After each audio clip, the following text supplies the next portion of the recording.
Hey, it's David here at Skinny Vegan Fitness, here with another video, and today I want to talk about something that's been on my mind for a while. It's been bugging me for a while, ever since I saw the interview with Piers Morgan and a few vegan activists from DXC in the UK.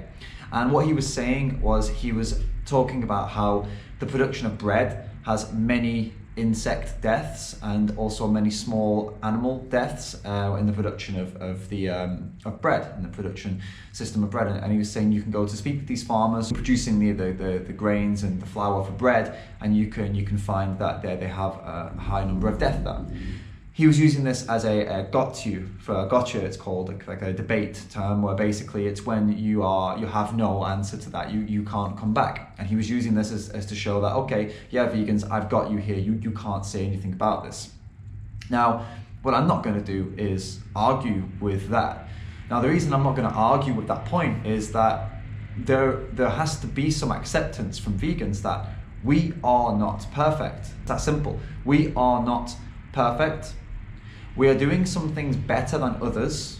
That is true. We are doing some things that are better for the animals than other people. Many of those things, absolutely. Saying that though, we are still contributing to a society that exploits animals. Even as a vegan, we're still contributing in a number of ways to this society and to the exploitation of animals. It's almost unavoidable. In fact, the only way we could avoid all exploitation would be to go and live in the forest, go and live in the jungle somewhere, grow our own plants, make our own food, make our own clothing. It would have to be that way. But because many of us cannot do that, we have to do what we can and the best that we can. When you're speaking with a carnist like Piers Morgan or like anyone who's using these arguments, keep in mind, you, me, all of us, we still have blood on our hands. We are still part of a society. We're paying taxes. Where do you think those taxes go? In the UK, many of those taxes are subsidising the animal agriculture industries to keep them afloat, to keep them from crashing. Where else do you think they go? Do you think when you pay for something that all of that money is going to some kind of vegan process? No, of course not.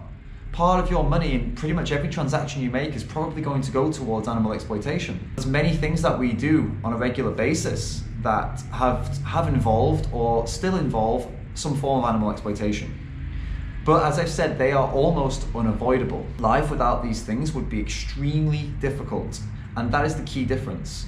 Because life without meat, dairy, eggs, or going to exploit animals, like purchasing animals or wearing their skin or riding them or going to see them fight, all of these things are relatively easy to avoid and live without for the majority of people in the Western society anyway. That is why doing our best starts there. It starts there and then we move from there. The starting point that starts there, that by no means washes the blood off our hands. That is not how it works.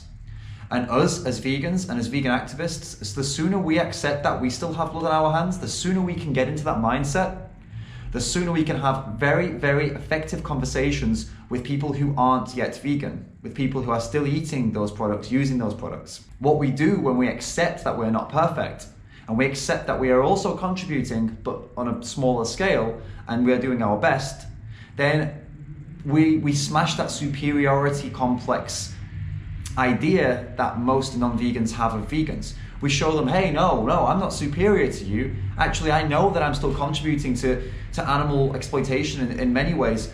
However, I can't avoid those things. These are things that are very, very difficult for me to avoid and for all of us to avoid in our current society, because we are not in a vegan world. We are not in an anti-speciesist world yet. Until we are there, I will do my absolute best.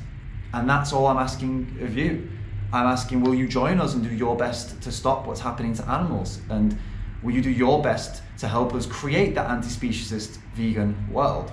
I hope that we can come together and we can talk to people in a way that is not holding ourselves on a moral high ground as such, and actually accept that we are still responsible in some way for some of the things that are happening, so we actually understand what they are saying and we can actually understand them more.